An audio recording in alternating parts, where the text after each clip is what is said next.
Hello student, মাধ্যমিক 2026 সালে বিগত বছরে যে প্রশ্নগুলো এসেছিল ফিল ইন দ্য ব্ল্যাঙ্কসে শূন্যস্থান পূরণে, সেগুলো নিয়ে আমরা চলে এসেছি। চলো দেখা যাক কী কী কোশ্চেন এসেছিল।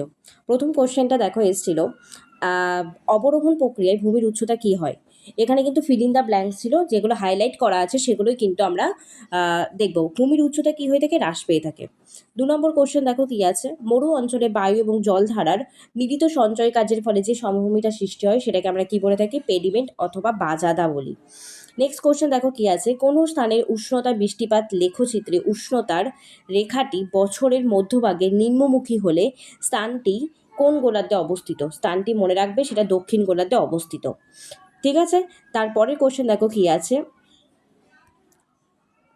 মুখ্য জোয়ার এখানে কিন্তু মুখ্য জোয়ার আমাদের অ্যান্সার হতো। মুখ্য জোয়ারের প্রতিপাদ স্থানে একই সময়ে কিন্তু তৈরি হয়ে থাকে। ঠিক আছে, মানে এটা আমার দুবার চলে এসছে, মুখ্য জোয়ার প্রতিপাদ স্থানে একই সময় তৈরি হয়। তারপরে কোশ্চেন কে আছে দেখো, শীততাপ নিয়ন্ত্রিত যন্ত্র বায়ুমণ্ডলে কি গ্যাস নির্গত করে। সিএফসি গ্যাস সাধারণত নির্গত করে থাকে।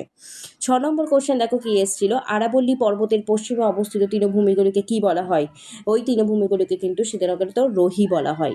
নেক্সট কোশ্চেন দেখো কি আছে, জৈব বর্জ্য পদার্থগুলি জীবাণু দ্বারা বিয়োজন পদ্ধতিকে কি বলে। সেই জীবাণু দ্বারা বিয়োজন পদ্ধতিকে কিন্তু কম্পোস্টিং বলে থাকে।